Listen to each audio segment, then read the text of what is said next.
Hello, my name is Lynn Gillespie, and this week on the High Performance Garden Show Nuggets, we share with you how to trellis your pumpkins so you can save space in the garden and grow them vertically. Here's a clip from the show.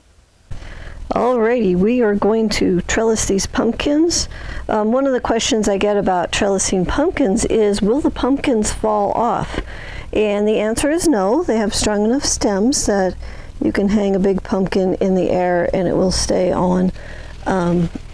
I have had melons fall off though, because they detach from their stem when they ripen. So if you have melons, you need to put them in a sling. So what I did here is I put the clip on the bottom of the plant, and we're just going to go up and over the trellis. And then I'm going to put a couple clips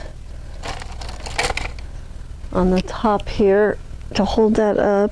I don't want it too tight, but I want it tight enough. I want to be sure I don't pull the plant out of the ground, because that is something that can happen. Put a couple of clips up there to hold that. And then I can cut this string off because this pumpkin is not going to wrap around at all. Tomatoes wrap around, but the pumpkins and squash just go up, straight up. And then I'm going to put a clip on the string and get a hold of this pumpkin plant. And you can clip on it anywhere. And right here is a female coming, so you can already see the little bitty pumpkin on there.